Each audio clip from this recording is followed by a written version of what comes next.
All right, here we go. Hi, I'm Cody Hunhausen, I'm um, Joseph Thompson. and this is our final presentation for the adiabatic MMRs for OPA LiDAR steering. Yeah, so just kind of a quick recap of LiDAR. LiDAR is light detection and ranging. Basically, you send light out and measure how long it takes to come back. That can help you figure out how far away things are, like the example in the picture. And then it's a solution for a variety of applications. You can use it for self-driving cars, 3D mapping, you name it. And then an optical phased array is basically you have different light sources that are close together that have slightly different phases, and this causes constructive and destructive interference to steer the beam or create a kind of constructive beam. And then a nice thing about silicon photonic LiDAR devices is that they're CMOS compatible, so that makes them easier to mass produce, as well as the fact that they're solid state, so there's no moving parts, longer times to failure. It can be much smaller, and the other nice thing about them is that they are high resolution. Next slide. So, motivation recap, why do we want to improve the optical phase array? Well, by improving it, we could enhance the beam steering, which improves the precision and controlling of the direction of light. And this is really crucial for applications like autonomous cars, where you really need to have good beam steering. We also could see increased resolution, which means that you get higher quality images, which is better. Faster response times are also something that could happen, which means that the data could be acquired more quickly and processed, which again, for a system like an autonomous vehicle, you really want to know exactly where everything is as fast as you can. And overall, by improving the OPA, you could increase its application scope, and it could be used in fields like augmented reality, medical imaging, maybe even satellite communication, or basically anything where you need to know the 3D image of a place. Yeah, so kind of the objectives of our project and what we completed. So our goal was, and we successfully built a 1 by 8 OPA. I'm using a 1550 laser, so a C-band laser. And then we also built some wide branches, micro ring resonators, and a simple antenna. And then the big thing that we're going to do is we're going to compare adiabatic versus standard microring resonator phase shifters. So we built a standard microring resonator phase shifter and adiabatic one. But then we compared how they behave in the OPA and the results they give us. And then kind of in risk management, we used the established components, which saved us a lot of time. The other thing we decided to do is we felt that the antenna design felt a little out of the scope of the project, so we just used a very simple side coupled antenna instead of building a super fancy grating coupler. So we still got results, but didn't have to spend a ton of time optimizing something like a grating antenna. Next slide. So the Y branch results, we covered these briefly in our proposal presentation, but just to go back over them, we saw 3.17 dBs of loss when ideally it would be 3 dBs. So that was what we were expecting. Thus, we expected negative 9.51 dBs of gain for the 8 branch array, right? You've got three different layers, so two times or three times three.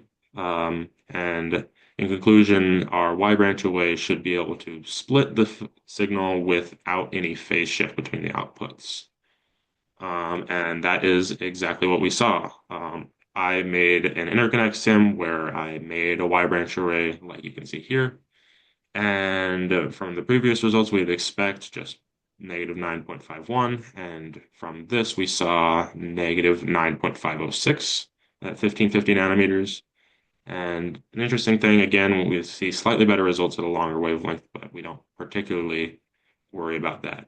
The important thing from this Y branch array is that there is no phase shift between each of the individual outputs. Actually, I take that back. There is a phase shift, but there is no phase difference between the outputs, which means that we don't have to worry about compensating for a slight difference between the Y branch array when we actually send things off to be have their phase shifted. So then my big part of the project was building the microring resonator phase shifters. So for the standard one, this was a pretty involved process. You had like 5 different simulation files, separate files. because the first thing you do is you do a 3D FT or FDTD simulation to find the coupling coefficient. Then you'd have to do an multiple FDE simulations for the straight, bent, and active waveguides to see where the mode sat. And it was important to make sure that you used a bend in there to see how that would distort. You also had to do charge simulation to see how applying a voltage in reverse bias would change your effective index slightly. Just some kind of key microring resonator parameters, 9.935, a width of 450, a gap of 100, thickness 220, and the active area, which we decided to make 2/3 of the ring resonator, just so we didn't have to um, dealing with active uh, waveguides around the coupling coefficient or the coupling region. So none of that nonsense. But where those were active, we also had a slab width of 900 or 90 nanometers. Next slide. So then for adiabatic, it was even more complicated because now we have two widths. As you can see, there's one at 450, that's the narrow width, and then the wide width is 820. And so for the coupling coefficient, we decided to or rotate the ring resonator a little bit to make the coupling region a little more uniform, um, as you can see. Um, and then we had to do multiple charge simulations. So you have to do it for multiple widths because the width is no longer constant. And then you have to do a weighted interpolation because not only does the width change, but it's not all widths kind of contribute the same because they might appear twice, for example, in a ring resonator. Um, the other thing is you had to do multiple FDE sims for to find the effective index. And an interesting thing to note here, right, is you can see that for the narrowest waveguide, right at 450, the mode doesn't get very distorted by the fact that it's bent. But in that bigger waveguide, it has lots of room to kind of slosh around. So you can see it really shifts. And then, we plug these all into interconnect as well. Um, so super similar, but we just had to do some extra steps to account for the adiabatic geometry. Next slide. So then this is kind of a summary of results. So then using an interconnect sim, I was able to export this. And you can see that I have both the phase shift itself as well as the first derivative. Um, you can see that the adiabatic microring resonators actually have more phase shift, and then when the phase shift changes actually happens over a shorter span. So not only do we get more like kind of phase contrast between off and on, but um, for the adiabatic geometry, there is more phase modulation that occurs. So a smaller change in voltage can give you the exact same um, phase change as, say, a standard microring resonator.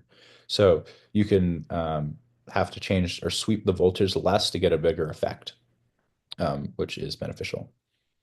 Yeah, next slide. So after we got the results out from the adiabatic and standard MMRs, now it was time to make a bunch of different custom sources. So I initially started out with this was my role in the project, and I initially started out with an example off the numerical website, and this just kind of gave me a foothold into how to actually do this. And I basically started out by modifying the code to create a sine wave at a wavelength of 1550 nanometers and sent that out. Once one source I got that working, and then I iteratively place 8 different sources, 1.24 wavelengths apart, which is about 2 micrometers. And this is just from a paper that I found in terms of the spacing of sources. I also realized that for the type of source, a plane wave was not the correct decision.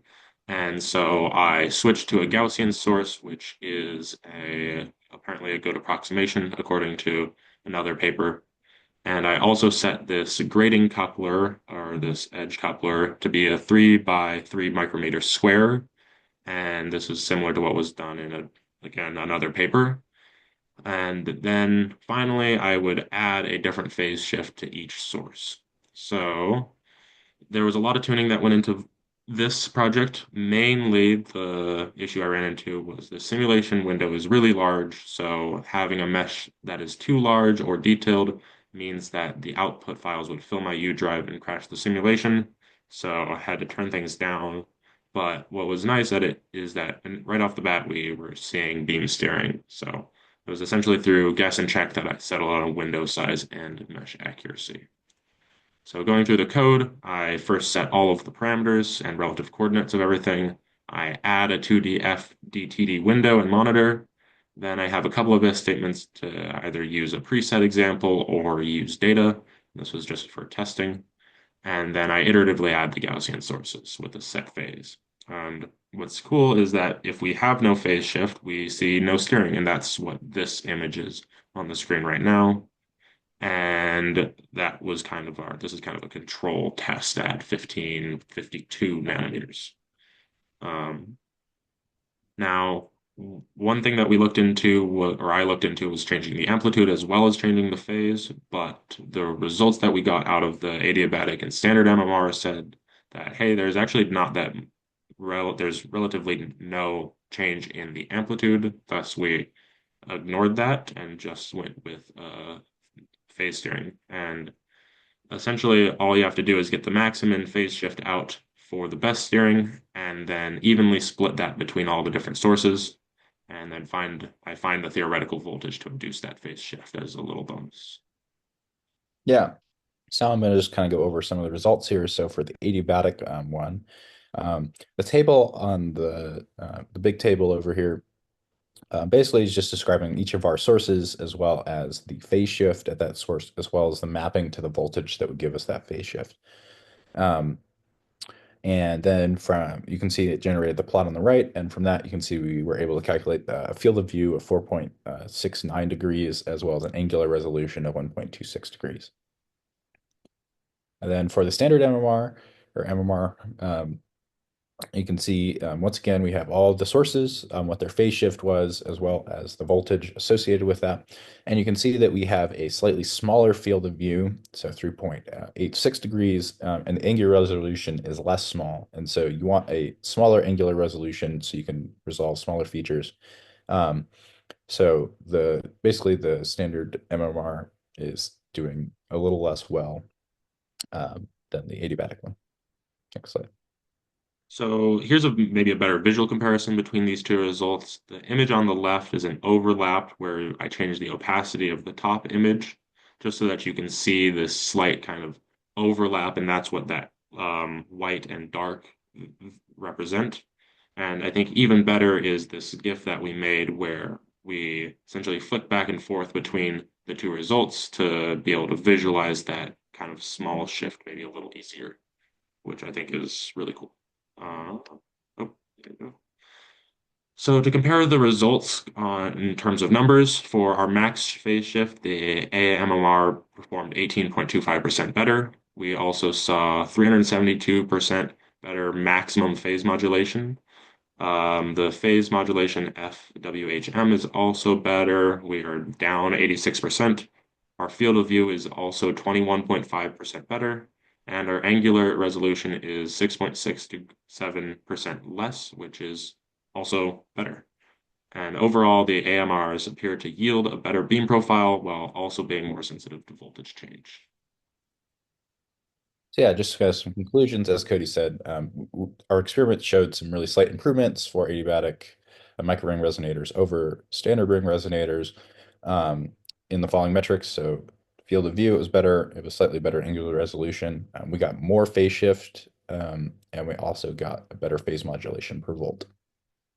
Now, there is still a lot that we could do with this project, but due to time constraints, we weren't able to get them. But here's a few of them. We did not optimize the antenna. We instead used an approximation as a Gaussian source. We did not optimize either MMR for their specific resonant wavelength. We also there were no process variations included in the simulations. We didn't check adding more antennas. We assumed a very ideally shaped output source. We also didn't look at the effect of spacing out the antennas more. We set on a value and just went with that. And we also didn't look into a overall simulation where we see, hey, are these MMRs close enough that is crosstalk a significant factor? So a lot that we could do, but overall, I think that this ex project showed that our AMMR is better than the SMMR for an optical phase array application. Questions? And here are our sources. Thank you. Thank you. Thank you.